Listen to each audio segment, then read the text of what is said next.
you get that same satisfaction of filling a notebook as I think a potter gets from making the coffee mug, which they use every day. It's a really profoundly satisfying thing. In times of war, people start keeping diaries. The basic idea of scratching something into a beeswax diptych was very practical. We go from this sort of cartoony, symbolic kind of art to a realistic portraiture. If you've ever worked for a company, you've worked for a company as it was conceived by medieval Italians. I loved learning about Charles Darwin's notebook, and the story about Ernest Hemingway was awesome as well. His diary is extraordinary. He had absolutely zero filter. Leonardo said you have to carry one around with you on your belt all the time and use it all the time and draw everything that you see, which is what he did, and that's how Leonardo became Leonardo. I just think it's too much of a coincidence that paper and paper notebooks and sketchbooks turn up at exactly the same time as there is that massive shift in painting. The sketchbook is definitely a necessary technology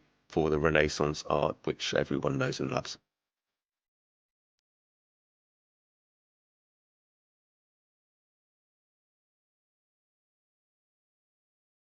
Welcome to the Interlocutor Podcast. I'm Tyrel Cameron Eskelson. My guest today is Roland Allen. Roland lives in the UK and works in the publishing industry for Thames and Hudson. He joins me today for a discussion of his 2023 book, The Notebook, A History of Thinking on Paper. Roland Allen, thank you very much for joining me today. A pleasure to be here. Thanks for having me. A few years ago, you came into possession of a set of diaries that once belonged to your grandfather. What effect did it have on you to interact with these diaries and to read them? Oh, it's very powerful. I hadn't really known him when he was alive. He died when I was about 6. And it was quite by chance that the diaries came to me, quite randomly, I think. But they did bring him to life. There was a bit of a struggle initially because he wrote in terrible, crabbed, tiny handwriting, which, if you look at it at a glance, it's very hard to make anything out. So you had to sit there and work at it. But once I had sort of worked out how to read his diaries, so to speak, suddenly he came to life. And I really felt that I got to know him, that he wrote about everything. He wrote about his work, he wrote about his social life, he wrote about his romantic life. Not in great detail, but enough to get the sense of the kind of person he was. And that was really important to me because it was this connection to a guy I'd barely known. Mm-hmm. You say at the beginning of the book that you loved reading Samuel Pepys. Who was he and why do you love his work? Now, Sam Pepys this is coincidental, but at about the same time as I came into those diaries, I was reading Sam Pepys's diaries. He's fascinating. He was a very prominent Englishman, lived in London in the 1660s is when he wrote his diary, pretty much for the decade of the 1660s. And he was a very senior civil servant. He was one of the basically bosses of the Royal Navy. He wasn't a sailor, he wasn't a combat person himself, but he was an administrator who ran the Royal Navy, which was very important at this time because they were constantly at war with the Dutch and threatening to be at war with the French.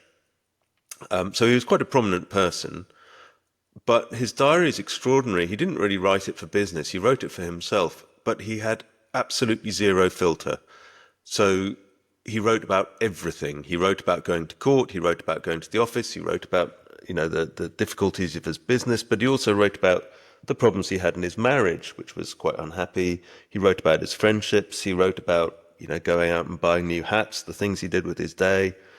And for that 10 years, he's the best, easily the best historical source on English history, but he's also a source on all kinds of other things. I remember researching something quite different about Rembrandt and coming across this thing. Oh, yeah, we know this person is outside when he sketched her because of the hat she was wearing was an outdoor hat. She would never have worn it indoors. Okay, that sounds why would you say that? And of course, the source is Samuel Pepys's diary. On his trip to the Netherlands, he describes the habits of hat wearing of Dutch young women. So he's the source on absolutely everything. And his diary really brings him to life fantastically. He also seems to have been a very likable person, very imperfect, but very honest, seemingly a good friend, and he loved wine and women and song and all of that. So Sam Pepys's Diaries is one of the most remarkable books, actually, in English, I would say. Hmm. Yeah, that's great.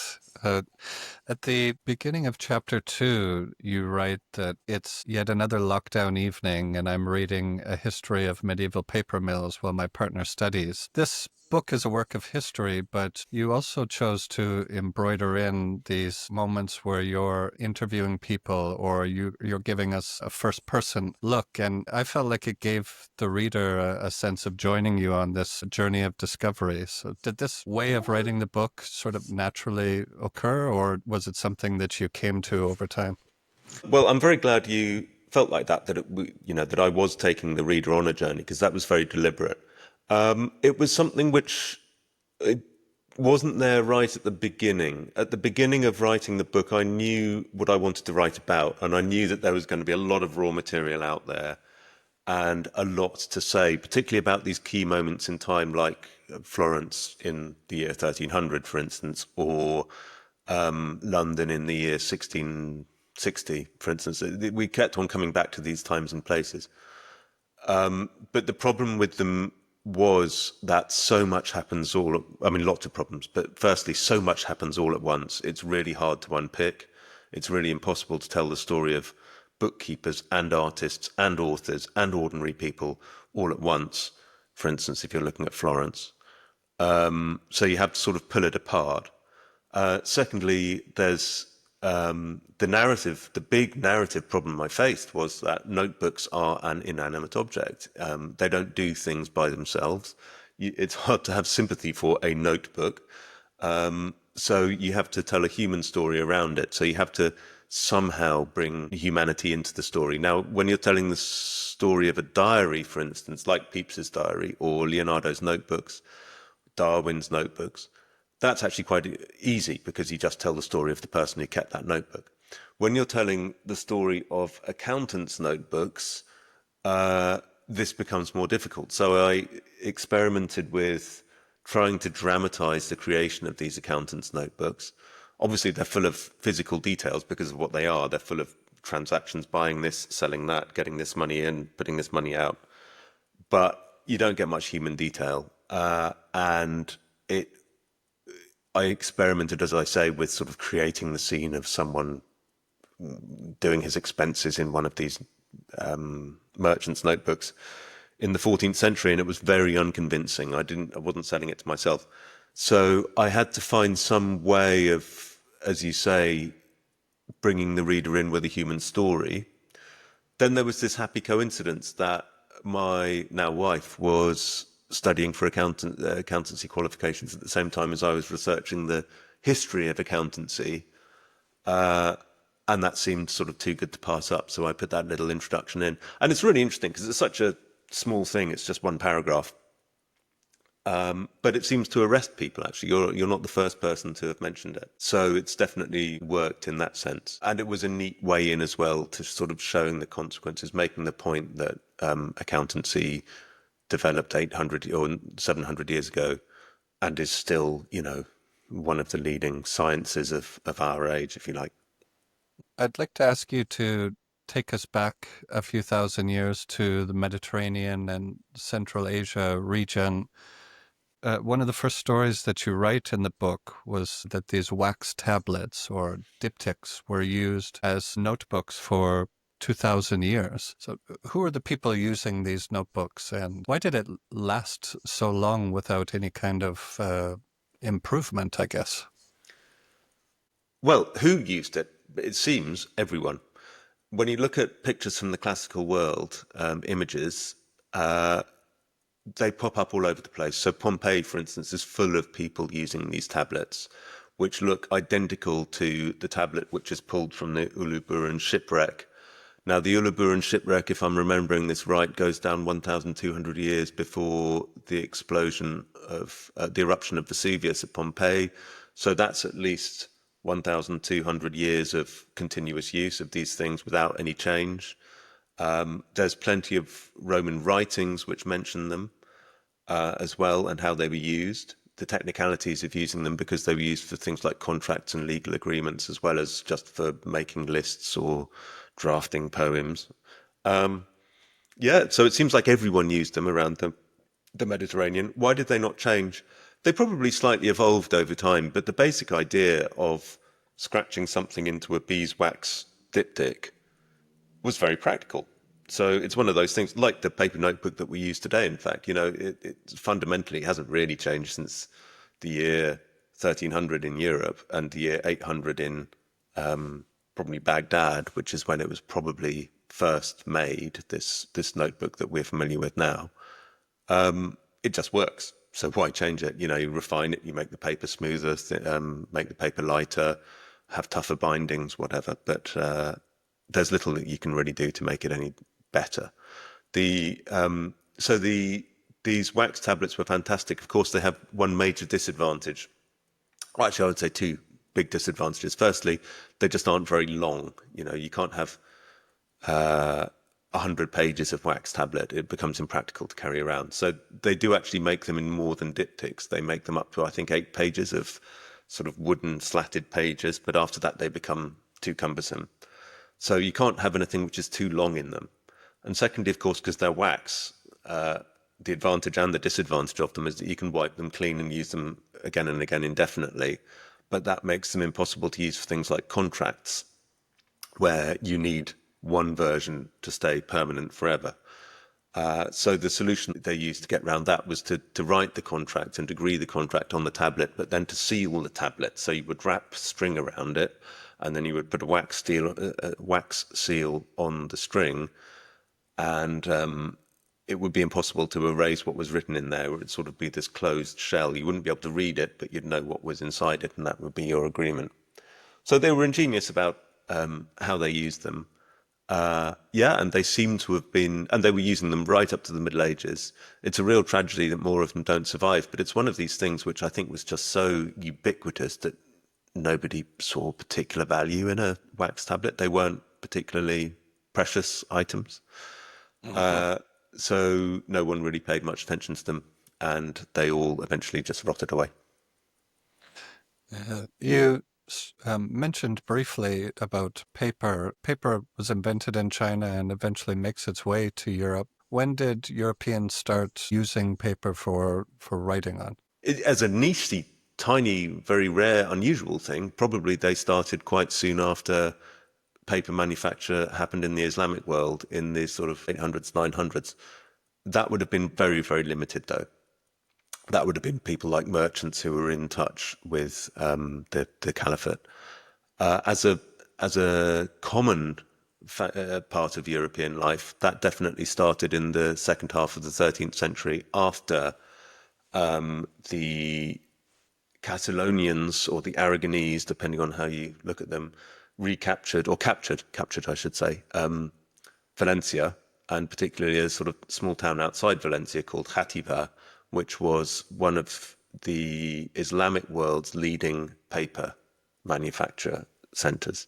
So, and that was why the Aragonese were so keen to capture it, because they knew that paper was going to be a really useful information technology. And it turned out to be not only for them, but also for the Italian merchants in particular who were watching what they were doing.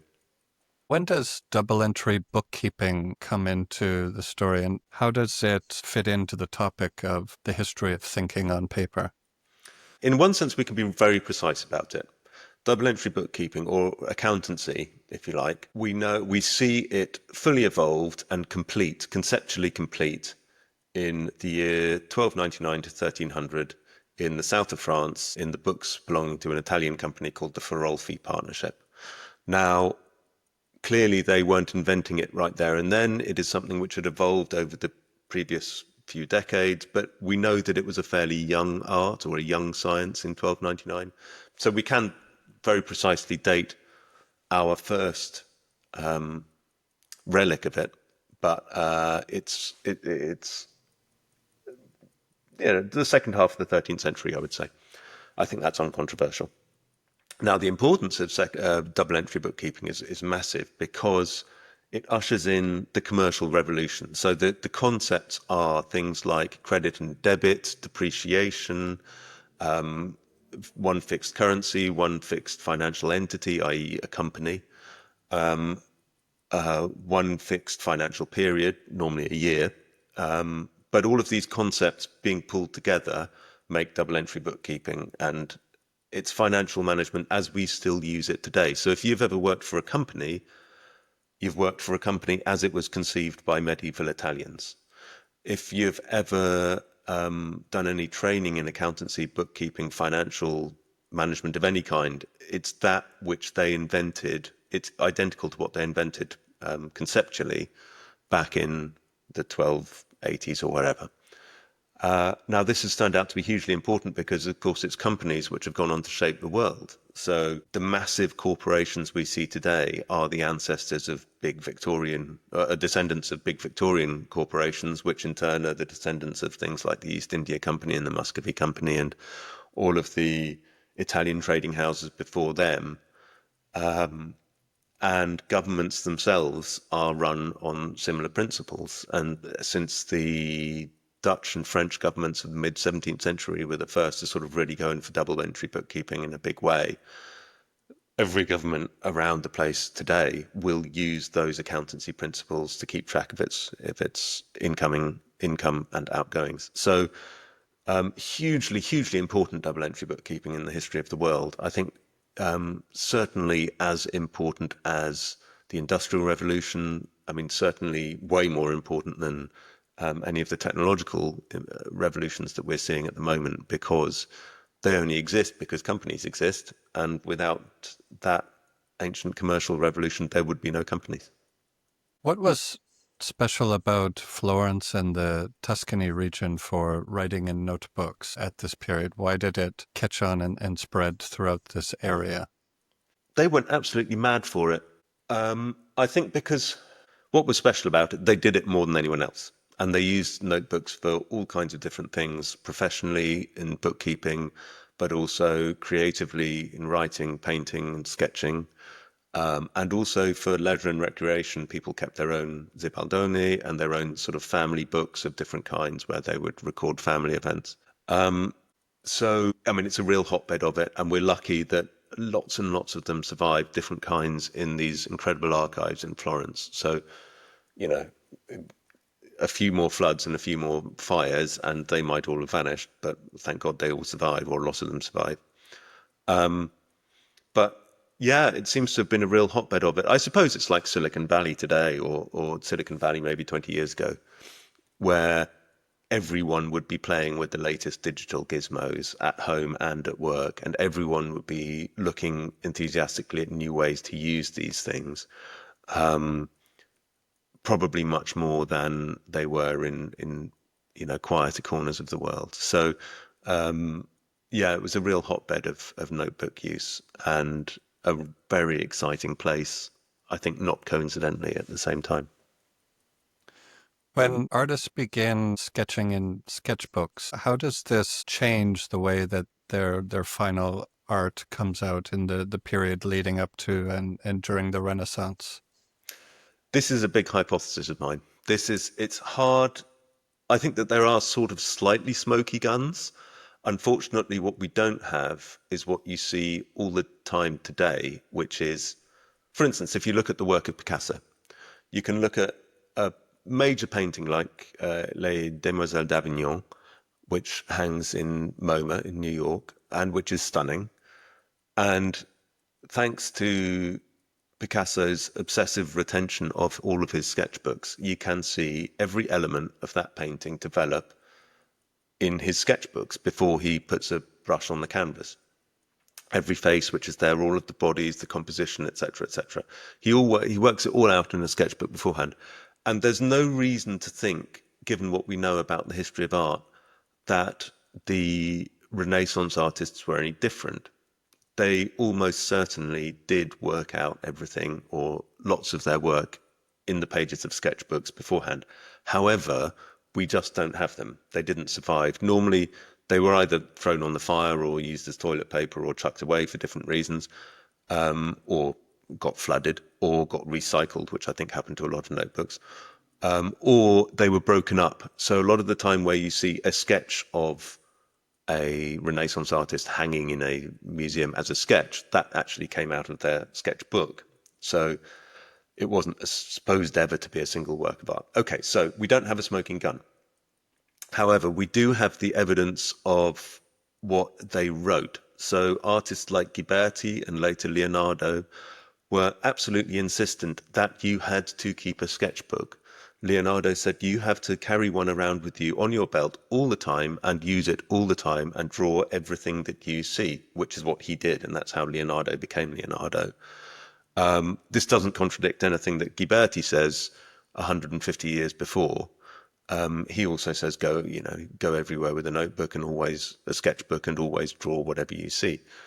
So we know that that's one of the ways that they studied. And we also know that this wasn't available to earlier painters because they didn't have the notebooks or the sketchbooks. And we also know that there was a revolution in art in Florence and in nearby towns, Siena, for example, in the 1300s, which the leading light of was Giotto. But I mean, what I don't mention in the book, because there's just no space, is that the same thing was actually happening in Siena at exactly the same time. Duccio, like Giotto, was way ahead of his precursors, as an artist, in terms of depicting realistic scenes. So an illustration I like to use when I'm giving talks about this is portraits of popes. If you have a portrait of a pope before the year 1300, it looks like a cartoon. The only reason you know it's the pope is because he is wearing a hat and might be captioned, he's wearing a papal costume. After 1300, we have a realistic portrait, I think, of every single pope. We may be missing a couple, where they didn't reign too long, but we know what all of the popes actually looked like. And that to me is extraordinary, that we go from this sort of cartoony, symbolic kind of art to, and I'm not insulting it because it was great, a lot of it, but illuminated manuscripts and all that, which I love. But we move from that to a realistic portraiture where, you would know them if they walked in the room. And that, I think, is a massive shift. And I don't see any other way of doing it without being able to practice realistic drawing on paper. And I just think it's too much of a coincidence that paper and paper notebooks and sketchbooks turn up at exactly the same time as there is that massive shift in painting. So I think the Renaissance, the sketchbook is definitely a necessary technology for the Renaissance art, which everyone knows and loves. Yeah, I found it very convincing and incredibly interesting as well. There was another fascinating character in this book that you devoted time to. His name was Michael of Rhodes. I thought his story was a remarkable story and could very well become a movie someday even. How did you come across this character? I had never heard of him before until reading your book. Essentially he's very little known, as you say, but and I completely agree with you. I mean, what a life he led. I'd love to have met him. I'd love to have sort of been a fly on his wall because he had real drive, and creativity, I think, as well. So Michael of Rhodes left what he called his book, which was a notebook, which had all kinds of crazy things in it. He was a Venetian sailor, and he rose from literally not being a galley slave, but for pulling an oar on a galley, like the lowest of the low, to being an admiral of the Venetian fleet, which was one of the most powerful navies in the world at that point. And so he had this kind of steady, incredibly successful rise through the Venetian society and fleet, and but he was also incredibly interested in things like mathematics and astrology and religion and shipbuilding, etc., etc. So, and I honestly can't remember the first time I came across his work, but it must have been in connection with researching Zibaldoni, which are the personal notebooks used by ordinary people in Florence. He was unusual in as much as he kept one of these notebooks, but he wasn't from Florence himself. He was probably from the island of Rhodes, in the Greek island of Rhodes. But he spoke Venetian Italian like a native. So Yeah, and he left this incredible thing. I think it is. I'm so glad he picked it up because it's a wonderful story, and also the story of how today's academics had to sort of pick apart all kinds of things about Venetian society in order to understand his book, but also learned a fantastic amount about Venetian society from his book, which miraculously survives. I think is really interesting. It shows this kind of detailed historical work which has to go into all of these notebooks before you really understand what's going on there, which I won't pretend to be able to do myself. I'm not like a great primary source historian at all, although I do look at a lot of things myself with fresh eyes in this book, but I really admire the people who did the work on that. So yeah, a rather long, convoluted thing, but basically, Michael of Rhodes, what a guy, and what a story that was to unpick. Yeah.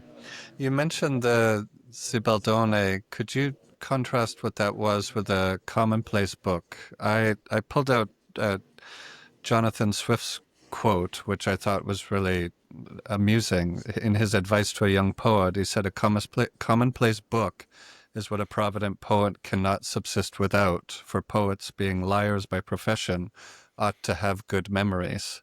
So what was the Commonplace book versus the Zibaldoni? So, yeah, Zibaldoni is a Tuscan word, and it means salad. And it was literally a notebook which a normal person kept, and they wrote down everything in it that they enjoyed, that they wanted to read again, that was either fun or useful. So typically it was poems, Aesop's fables, chunks of Dante, chunks of Boccaccio, who were contemporary Italian writers, prayers that they particularly liked, stories from the classics, but also modern romances, songs, poems, etc. Chunks of Bible stories as well. And they did this because this is an era before print, and if you wanted to have literature, written literature in your own home, it had to be written by hand, and most people couldn't afford to buy scribal copies of works of literature. It would have been far too expensive. So they made them themselves, and they're great. They're really fun, and they're varied, and they tell us so much about life in Florence at the time. And they're as yet underappreciated, I think, although that's going to change. So that was Zibaldoni, but people only really did that in Florence. This is the strange thing. 200 years later, you've got print, and this brings with it its own problem because this is, say, the year 1512, I think. The Commonplace book sort of is put forward as a solution to the problem presented by print, which is suddenly that there are too many books. All of the surviving classical literature makes its way into print between sort of the years 1460 and 1520, 30, something like that. So suddenly you've got this wave of ancient classical texts, which you can read for the first time. And you've also got a huge amount of contemporary literature, and then you've got also a huge amount of religious literature, because this is the age when you're just about to get the Reformation, and you've got people like Erasmus, scholars who are doing new work on the Bible all the time. So suddenly there's too much to read and too much for a normal person to remember. And Erasmus, who was a great scholar and educationalist, a Dutch guy, but very well travelled all across Europe, ridiculously well connected, proposed the Commonplace book as a solution to this problem. And it was a very simple idea. You would take a subject which interests you. For instance, if you were a priest, it might be, or studying to be a priest, it might be something like forgiveness. And then you would put that at the top of a page in a blank notebook. And every time in your reading you came across something relevant to the topic of forgiveness, you would write it down.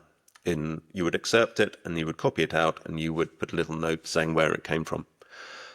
And then you would go back to your reading. And over time, you would fill up this massive, you would essentially create your own thematic encyclopedia. All of the themes which interest you, whether they were forgiveness or adultery or sin or justice or anything, you would have a collection of quotations about that topic.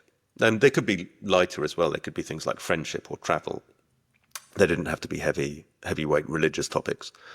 But you would end up with this handmade encyclopedia on the topic, but more to the point, you'd have created it by hand, and in creating it, in writing it yourself, you would have really fixed these ideas in your brain very strongly. Because that's a very, very good way to remember things, is to copy them out and write them down by hand, not typing. And this has an amazing effect on education, and then it has an amazing effect on thought, because all kinds of people suddenly become immensely well read in a way which people couldn't before, but also deeply read. So they read widely, but also they understood things much more profoundly, I think, than earlier generations had. And I don't think it's a coincidence that, for instance, the first couple of generations of people educated in this way in English include Shakespeare and Ben Jonson and the university wits, as they were called. And then you see this incredible flowering of English literature, which had been a complete backwater. I mean, English was a real hick language until Shakespeare's time, roughly speaking, which no one outside of England spoke, and which had very few resources of its own. And then suddenly it springs into life because they've essentially, I think, because of the Commonplace book. And again, like the wax tablet, the Commonplace book actually has a very long life and then sort of vanishes without trace. We have many, many surviving Commonplace books, so we know exactly what they were like. But they seem to have lasted into the Victorian era, and then they vanished from the educational syllabus. They were incredibly hard work to keep. This is the downside of keeping a Commonplace book, as you will know if you've tried. It's very hard to maintain it as a habit, because you have to put effort into finding what you want to copy down, and then you have to copy it down and organize it, and it adds a lot of labor to your life. However, it really does pay off in the case of sort of minds of people like Francis Bacon or Michel de Montaigne or Shakespeare, etc. Do you think that we might see some education systems, rather than going further down the road of using iPads in schools, reverting back to this Commonplace book or some version of that way of education? I'd be very surprised if the Commonplace book comes back. However, we know already iPads are actually coming out of classrooms, not going into them. So the high point and I've seen this actually with my own children. And this is part of the general backlash against digital everything, I think. So my older child is my daughter. She's currently 21. She went to secondary school 10 years ago, and the school, which was just a regular public high school in Brighton, where she grew up, had a partnership with Apple. Everyone had to buy an iPad when they went there. And they were told that they were going to be doing all of their classes on iPads. It had to be charged up every day before they went in. And they had to be carried around in these big ugly cases and not be broken, and you had to pay insurance, etc., etc. And what happened, and in brief, the idea was that it would be super convenient for all of the teachers, that, the children would sit there on their iPads answering questions, and the teacher would be able to see who was getting things right, who was getting them wrong, and it would save time, etc. Didn't work. Just didn't work. And my son, who's 8 years younger than her, is going to a very similar public state school in just down the road from the one my daughter went to. And on his first day, they were issued with a Chromebook. And the idea was that they would have some lessons on the Chromebook, but fewer definitely than she was going to have on the iPad. And then after a year or so, the Chromebook gets taken away from them, and they're going back onto paper almost entirely. So he keeps traditional school books, which I kept when I was a boy back in the 80s, which probably you did when you were at school. And I am so much happier for that as a result, because what I saw with my daughter is it's just the digital classroom is a horrible environment if you like touching things, making things, if you're creative. She used to love drawing and writing and handwriting and creating, making things when she was at junior school, primary school in the UK. And that was taken away from her. Making something, if you look at any of my notebooks, they're physical, or any of yours, they're physical things. You get that same satisfaction of filling a notebook as I think a potter gets from making the coffee mug, which they use every day. It's a really profoundly satisfying thing. And school children have that opportunity. If they have an exercise book which they can be proud of, they can fill it with stuff, and it embodies their learning. And if you take that away and put it on a really boring screen and just have check boxes, and type the right answer here, and then it vanishes to who knows where. I think it's a terrible solution. The only people it worked well for, I think, were Apple. Yeah, and so I'm very, very down on the whole digital classroom thing. Also, as at a more senior level, but again, educationalists are way ahead of me on this. They know this. Educational psychologists and scientists of teaching. The lecture theatre full of students with open laptops is a very, very bad scene. What you want is a lecture theatre full of students with open notebooks and pens and pencils, because when you take notes by hand, writing down into a notebook, you are developing different skills and areas of your brain which you cannot do if you are busy typing. If you're typing, basically it's possible for a decent typist to type as fast as a lecturer is going. So you can more or less make a verbatim note of everything that the lecturer is saying. Sounds great. But what that means is you don't stop to process it. You don't take it in. You just write down what they're saying. Whereas if you're writing by hand, you have to, because no one can write by hand and keep up. You have to concentrate on what they're saying. You have to summarize it. You have to organize the thoughts yourself. You have to decide what's important, what isn't important. You have to use different words which are more economical for when you're writing down. All these kinds of things. These make you engage with what is being said. And therefore, and there's a ton of evidence on this. And therefore, if you handwrite your notes in a lecture, they go into your brain, or the knowledge goes into your brain much more profoundly, and it's much better understood, better retained, and then better accessed later on by your memory than if you're typing. So I'm a very, very passionate advocate of the notebook in that context as well. And I think it's really sad. Again, I was lucky enough to do my university education at a time when you had to handwrite, basically. No one had laptops. And I think the sight of a lecture theatre full of laptops now would be profoundly depressing. I still write in a similar shorthand that I developed in the university lecture room from taking notes in that way. It's a much healthier habit, much healthier. And then the other big problem with laptops is, of course, you've got the internet on it, so you're constantly being distracted by alerts and sort of Wikipedia. If I'll just look that up. That sort of thing is actually distracting. If you need to look it up, just park it, look it up later. But concentrate on living in the moment, so to speak. Yeah. One of my favorite chapters in the book was about the travelers. One of the things I pulled out to ask you was a paradox that you wrote of, that historians can often learn more about a place by notes made from visitors than they can from the records that residents keep. So why do you think outsiders tend to take or be more acute observers of a place? That's a really good question. There's something about writing a diary of any kind that fascinates me, is that people often start doing it when there's a change of state, when the world around them suddenly changes. So, for instance, in times of war, people start keeping diaries. They just do.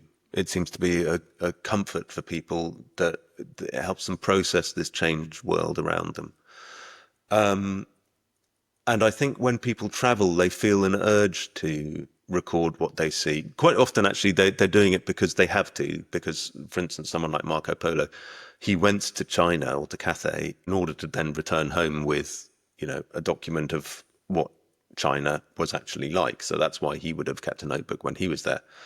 But there are plenty of travellers who didn't have to do that professionally, but still felt the urge to. And I think it is this area of being in a different world, in an unfamiliar world, is writing it down, processing it, really helps you to understand it. And it holds true in all kinds of contexts. The great Arabic travel writers are far and away the best sources on, for instance, medieval Russia that we have, which you'd think is quite surprising. And also not like North Africa, places thousands of miles from their homes. So yeah, it seems to be something to do with this change of state. And teenagers, this is another reason why teenagers keep diaries, I think, is because everything is changing within them. The world isn't changing, but their relationship with the world is fundamentally thrown up in the air. And it's very stressful. And therefore, a diary is a very common reaction. Diary keeping is a very common reaction to that. I've tried to be consistent with writing diaries, and I've had trouble doing it in just my day-to-day life. But when I'm traveling, I keep the most meticulous notes. I have a notebook in my pocket for observations, and at the end of the day, I write everything into a journal from that. So I love that whole process while traveling. It basically becomes a companion and a confidant, and this thing that you're traveling with, it makes it really enjoyable, and you experience a new place in a different way when you're doing this. Of course, yeah, absolutely. And it's wonderful that you do that. I wish one of the great regrets I have is that I started keeping my own diary when I was, about 28, I think, or 27. And my early 20s, I was lucky with the work I had, essentially. I traveled a heck of a lot, all over Europe and around the world. And, I saw some amazing things, which I remember vividly now, and had sort of little adventures in fun places. I wish I'd been keeping a diary at the time, because my life then was really interesting and had all kinds of things in it. And I wish I'd recognized that at the time. My advice, if you want to keep a diary successfully at home, I understand completely, there is this sort of mental block where you have, okay, I had another boring day at the office, and this Tuesday was the same as the last Tuesday. Doesn't matter, just write it anyway, and write down the details and the funny little things, how much things cost, because that becomes fascinating over time, because prices of things change. Little details like that, what you cooked, what you made for dinner, unpleasant altercations with people at railway stations, this kind of thing. It quickly, you realize it's actually weirdly fascinating, this minutiae. And what you also find looking back on it, a fun thing sometimes, which I like to do, is go back to my diary and say, well, what was I doing 10 years ago today? And you go back, and it's normally a fairly minimal entry, and it says I cooked pasta and we watched this on telly, etc. Half the time, the whole day comes back to me very vividly, because it's in there somewhere. It's in your memory, and it just needs a little bit of shaking to unlock it. And it is kind of magic knowing that I can do that. Now, if you ask me what I was doing on the 24th of April, 2015, I can tell you, which is, I think, fantastic from the point of view as me as creating my own story about myself for the world, which obviously doesn't affect anyone else, but it does my mental health a lot of good. Real main character energy. Give yourself that main character energy.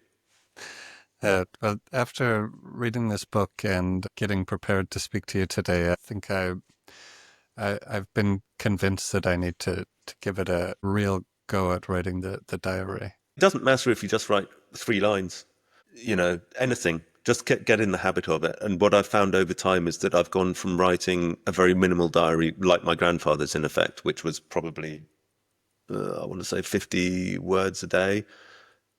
Then the following few years, maybe it was 100, 200 words a day. And now it's like, that's a typical day's entry there. So wow, what's that? That's probably 300-400 words. Yeah. So, and that's a boring day. There's always something to say. Yeah, well, I also really loved the stories you told about Bruce Chatwin, Patrick Leigh Fermor. I loved learning about Charles Darwin's notebook, and the story about Ernest Hemingway was awesome as well. Yeah. But I'm going to ask you my last question here. Whenever possible, I like to ask my guest about the subtitle of their book. Subtitle of this book is A History of Thinking on Paper. Could you talk about the relationship between writing and thinking, and why we use that word Yeah. thinking on paper? Yeah. I mean, nearly everything. I'm glad you picked that up. That's a good spot. Um, Nearly everything about this book came quite hard. Yeah. In terms of the structure of it and the research of it. And, I started off with a very vague idea and a very, very loose pitch, which was full of good ideas, but I didn't know how the book was going to be constructed when I started. And I didn't really have a voice either when I started. That very much developed over the course of writing it. And I think you can tell there is deliberately, like, the chapters vary quite a lot. Now that's a nice thing for some readers, but other people find it annoyingly inconsistent. So it came hard. And then when it came to the editing actually was fun. I had very, very good editors who really improved the book. But when it came to the cover design, for instance, that was horrible. And the actual title, did we just call it The Notebook? I mean, that was difficult as well. Lots of debate about that. But the subtitle, A History of Thinking on Paper, that came to me in a flash and didn't change after I'd written about half the book. And um, and I think everyone recognized it immediately as it works. And um, and it crystallized quite a few things. Firstly, that the book is a history. Had to get that in somehow, but the history of the Notebook we thought was really terminally boring, and that was really going to switch people off, because you need that sense of movement. You don't want to be the history of an object. You don't want to be the history of something which just sits on a table, inanimate. So paper was important, but at the same time, really, really wanted to avoid being yet another book about paper. There are very many books about paper. Some of them are excellent. Some of them are really questionable. But for some reason, books about paper have always got published. So, but at the same time, it's really important. It's a crucial element in the Notebook. And then it became clear that the book was really baggy and wide ranging in terms of its subject matters, like you say. So with all of the things we've spoken about, but also ship's logs, emotional disclosure diaries, bullet journals, gosh, what else? It's really hugely, hugely varied. And so you needed something really general to sort of pull that together. And so thinking seemed about the only thing which worked. And then you have thinking on paper, which is quite an appealing. Everyone understands what thinking on paper is. Oh, okay, that's what happens when you do this. So the Notebook, A History of Thinking on Paper, it became, lucky it just popped into my head like that. Sometimes it happens, and sometimes you have to work really hard. From working in publishing, I know that the subtitle is a really, really important part of a non-fiction book. And there are books I've published where we've probably gone through 30 or 40 different subtitles trying to work out exactly what punchy phrase works and gets the idea of the book over. And very, very lucky that this just popped into my head, sort of fully formed, and everyone bought into it. But yeah, it's one of it's technically a part of the book which works really well as the subtitle. So I'm glad you spotted that.